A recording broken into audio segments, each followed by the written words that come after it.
RBI ने AFA लाने की तैयारी की है। ओटीपी, अब तक हम ओटीपी से सुरक्षित रहते थे, अब एएफए लाने की तैयारी है।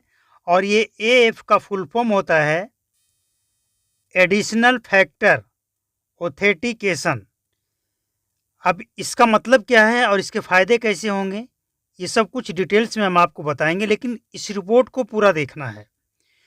आपको बताएं कि डिजिटल धोखाधड़ी से रोकने के लिए आरबीआई ने अल्टरनेटिव ऑथेंटिकेशन मैकेनिज्म पर गाइडलाइंस जारी की है, जिसमें एएफए लाने की तैयारी है।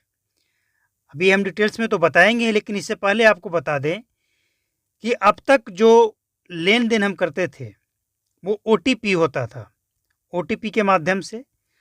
और किसी किसी केस में ऐसा भी देखा गया है कि जिसके पास एटीएम नहीं है, कोई ओटीपी नहीं, इसके बावजूद अकाउंट खाली हो गया। और पहले ये कहा जाता था कि घर में पैसे रखना सेफ नहीं है, आप इसे अपने बैंक में जमा करा दें, सेफ रहेगा। लेकिन अब बैंक में भी सेफ नहीं है।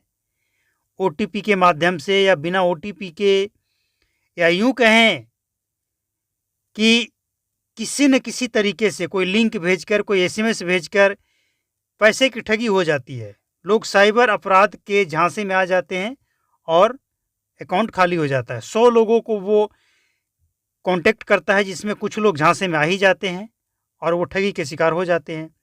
लेकिन एएफए लाने के बाद ये संभव नहीं होगा। अब चलिए चलते हैं कि आखिर ये एएफ है क्या, कैसे काम करेगा, ये सब कुछ डिटेल्स में आपको बताते हैं। अगर आप नेट बैंकिंग, यूपीआई या किसी भी तरह का ट्रांजैक्शन करते हैं, डिजिटल ट्रांजैक्शन ऑनलाइन, तो ये खबर आपके लिए बहुत ही ज़रूरी है, बहुत ही महत्वपूर्ण है। इस खबर को पूरा देखें और इस रिपोर्ट को, इस वीडियो को, इस जानकारी को शेयर भी ज़रूर करें। बैंकिंग नियामक आरबीआई ने डिजिटल पेमेंट सिस्टम को और मजबूत करने के लिए बैंक और एनबीएफसी को अहम गाइडलाइंस जारी की है। आरबीआई ने कहा है कि ट्रांजैक्शन ऑथेंटिकेशन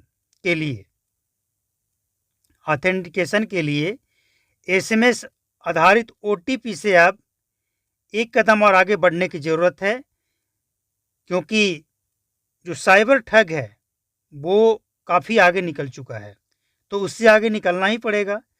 तो गाइडलाइंस में क्या कहा गया है कि डिजिटल पेमेंट और बैंकिंग लेन देन से होने वाले साइबर अपराधों पर लगाम लगाने के लिए अगर बैंक और एनबीएफसी आरबीआई के सुझावों के आधार पर ऐसा सिस्टम डेवलप करते हैं तो अपराधियों के लिए डिजिटल धोखाधड़ी करना मुश्किल हो जाएगा।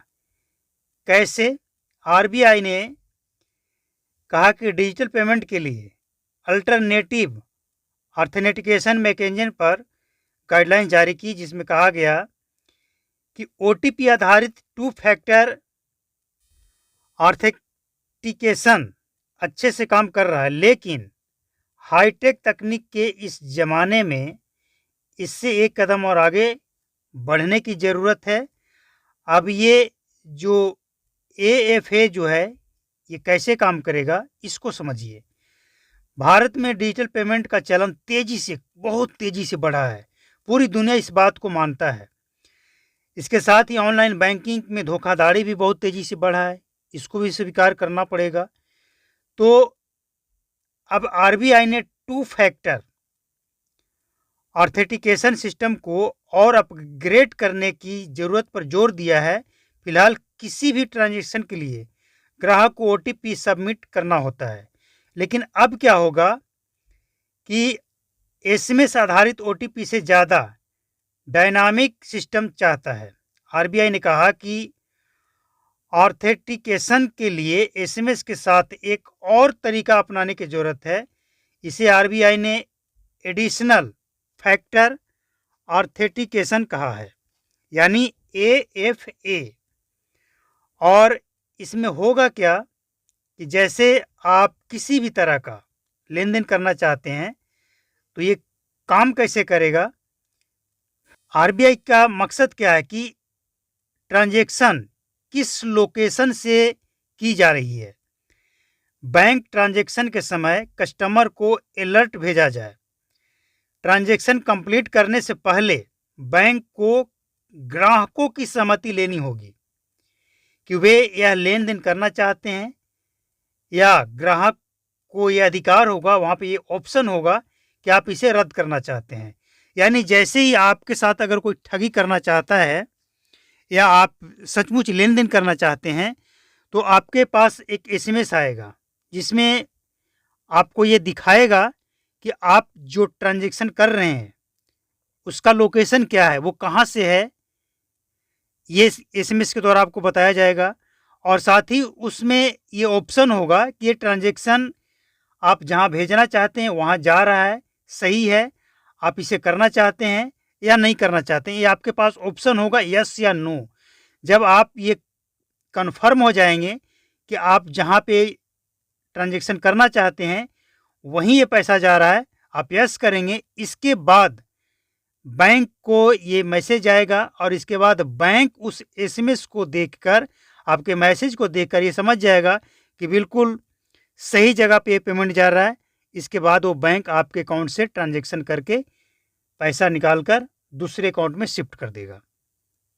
जब आप ना कर देंगे तो बैंक उस पैसे को वहीं पे होल्ड कर देगा, उस ट्रांजैक्शन को होल्ड कर देगा और ये ट्रांजैक्शन नहीं हो पाएगा। यानी अगर अब आपसे कोई किसी भी तरह के धोखाधड़ी करना भी चाहेगा तो आपसे जब पूछा जाएगा कि आप इस लोकेशन पे इतना पैसा देना चाहते हैं, यस या नो, अगर आप यस कहेंगे तो आपको पता चल जाएगा कि आप इस लोकेशन पे क्यों पैसा देना चाहते हैं, इस लोकेशन पे आपका कोई है या नहीं है, और अगर है तो क्या इस समय आप पैसा देना चाहते हैं। तो कितना आसान हो जाएगा ना, साइबर ठगों के लिए कितना मुश्किल हो जाएगा। तो वाकई अगर ये सिस्टम काम करता है और सही तरीके से काम करता है तो साइबर अपराधियों के लिए ठगी करना बहुत मुश्किल नहीं, नामुमकिन हो जाएगा, कर ही नहीं पाएगा। क्योंकि अभी तक क्या होता था कि आपसे कई तरीके से ये पूछा जाता था।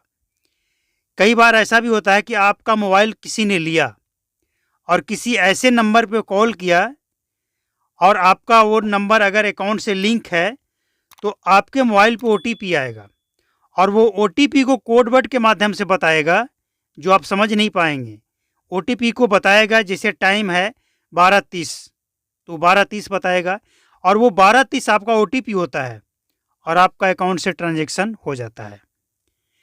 तो अब ये सब पे लगाम लगेगा।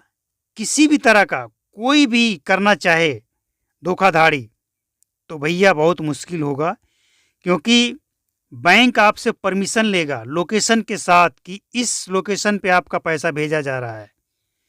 तो अगर गलत होगा तो क्या आप यस करेंगे? नहीं करेंगे ना। लेकिन ये तकनीक उन्हीं लोगों के लिए है जिनके पास मोबाइल होगा और मोबाइल के फंक्शन वो समझते होंगे। और जाहिर सी बात है कि जो ऑनलाइन ट्रांजैक्शन करते हैं वो तो समझते ही हैं, वो इतने भोले भाले भी नहीं होते हैं।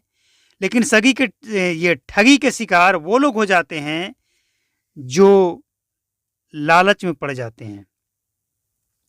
तो अब ये सिस्टम अगर डेवलप हो जाता है तो बल्ले बल्ले। तो रिपोर्ट अगर अच्छा लगा हो तो लाइक करें, शेयर करें, लोगों तक ये पहुंचाएं। नमस्कार, जय हिंद, थैंक यू।